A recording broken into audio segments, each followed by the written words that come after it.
Hello दोस्तों, क्या हाल है आप सभी के। इस वीडियो के अंदर मैं आपके साथ डिस्कस करूंगा मिरर इमेज और वाटर इमेज के कुछ क्वेश्चंस।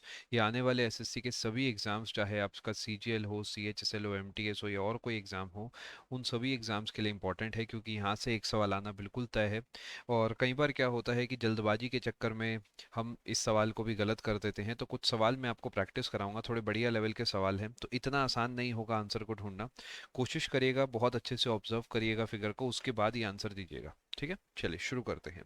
अगर आप इस चैनल पे नए हैं तो आप चैनल को सब्सक्राइब कर सकते हैं, बेल आइकन को प्रेस कर सकते हैं, सो दैट आने वाली जो वीडियोस हैं उनकी नोटिफिकेशन आप तक पहुंच जाए और आपके कंटेंट का लॉस बिल्कुल भी ना हो। पहला सवाल देखिए, मिरर इमेज और वाटर इमेज टेक्निकली सेम ही बात है, दोनों में कोई फ़र्क है नहीं। बस मिरर जो है जनरली लेफ्ट और राइट में रखा होता है। अगर वही मिरर जो है बॉटम में आ गया या टॉप पे चला गया, वैसे वाटर इमेज है तो बॉटम ही कहना सही होगा।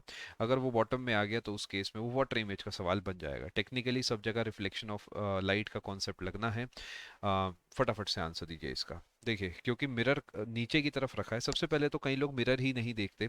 बस वो जल्दबाजी में उन्होंने बस देखा ऐसा कुछ है, उसे राइट लेफ्ट में पलटा, आंसर पे टिक कर दिया। उसमें भी कई बच्चे अपना नुकसान कर बैठते हैं। सबसे पहले मिरर की पोजीशन देखिए, नीचे की तरफ है। तो देखिए, जो ब्लैक डॉट आप देख रहे हैं वो रहेगा तो इसी तरफ, यानी आएगा तो वो इसी तरफ ही। तो अगर आप ऑप्शंस को देखते हैं तो ये नहीं है, ये भी नहीं है, ये भी नहीं है, ये आंसर हो गया। आई होप आप पॉइंट को समझ पा रहे हैं। आप ये देख सकते हैं कि वो रहेगा तो लेफ्ट साइड पर ही। तो उसके हिसाब से आंसर ऑप्शन नंबर 4 हो गया। अगला सवाल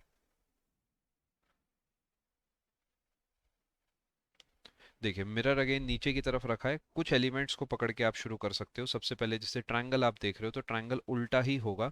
और क्योंकि क्वेश्चन इमेज में वो टुवर्ड्स बॉटम है तो आंसर इमेज में टुवर्ड्स टॉप होगा।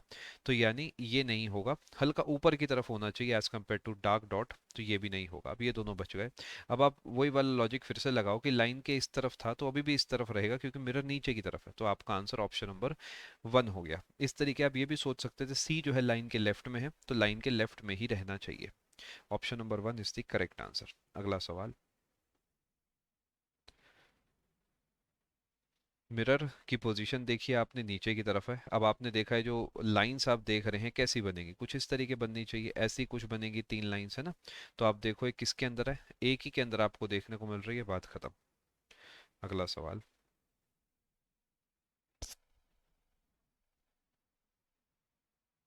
एलिमेंट वाइज चलेंगे तो बेस्ट रहेगा।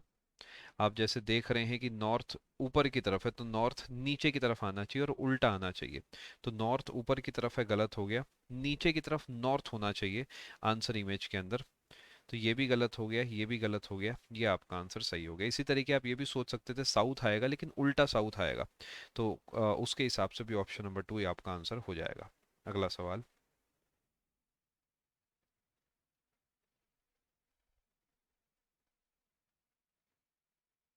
इस बार मिरर मिरर जो है आपका राइट में रखा है।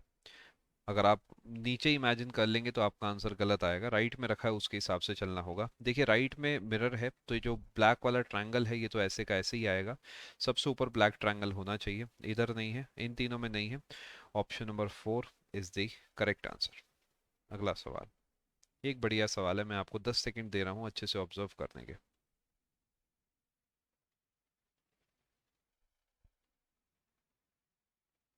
चलिए, आई होप आपने अब तक आंसर सोच लिया होगा। देखिए, मिरर नीचे की तरफ है तो अपना वही वाला लॉजिक लगाते हैं कि इस लाइन के इस तरफ जो है वो बाद में भी इस तरफ ही रहेगा, यानी जो डॉट है ये अभी भी इस तरफ ही रहेगा और इस लाइन के नीचे आ जाएगा। एक बार इमेजिन करके देखिए, आप इसे फ्लिप कर रहे हैं तो नीचे की तरफ आ जाएगा, यानी यहाँ कहीं होना चाहिए, ये तो नहीं है, ये भी नहीं है, ये दोनों बच गए। अब जो अभी हमने लाइन वाला लॉजिक समझा था उसके हिसाब से चलेंगे तो ये भी नहीं होगा। Option number 2 is the correct answer. आप ऐसे भी सोच सकते थे कि ये दो लाइनें ऐसी हैं तो मिरर इमेज में दो लाइनें ऐसी दिखेंगी तो क्रॉस में आनी चाहिए थी, ये भी नहीं है, ये भी नहीं है, ये दोनों बच जाता। उसके बाद आप जो है सिंपली ट्रायंगल को ऑब्जर्व कर सकते थे कि ट्रायंगल सीधा है तो ट्रायंगल उल्टा हो जाना चाहिए था, जिसके चक्कर में option number 2 is the correct answer. अगला सवाल, मिरर नीचे की तरफ है, ऑब्जर्व करिए। ये इसके ऑप्शंस काफ़ी क्लोज बनाए गए हैं। देखिए, जो 6 है ये उल्टा हो जाएगा तो आपका ये तो नहीं हो सकता। 4 जो है ये भी उल्टा हो जाना चाहिए, ऊपर की तरफ आना चाहिए, तो ये भी नहीं होगा। अब ये आपके दोनों ऑप्शंस बच गए। देखेंगे अगर आप एस को, तो एस उल्टा हो जाना चाहिए और नीचे की तरफ आना चाहिए। या फिर ए है, जैसे यहाँ पर आप देखेंगे डी सेम है, ए सेम है, तो इनमें तो आप कुछ नहीं कर सकते। एस जो है क्योंकि अभी ऐसा दिख रहा है, तो बाद में इससे उल्टा ऐसा दिखना चाहिए, जिसके चक्कर में करेक्ट आंसर आपका ऑप्शन नंबर 3 हो जाएगा। अगला सवाल। मिरर की पोजीशन देखिए, स्टेप नंबर 1। उसके बाद प्रोसेस करा बाकी सब कुछ। देखिए जो एरो है वो आपका इस तरफ आना चाहिए, इसके एरो जो है वो राइट में है, तो इस लाइन के एरो लेफ्ट में होगा, कुछ इस तरीके। तो ये नहीं हो सकता, ये भी नहीं, ये भी नहीं। करेक्ट आंसर आपका ऑप्शन नंबर 2 हो गया। आई होप आपको वीडियो में कुछ सीखने को मिला होगा।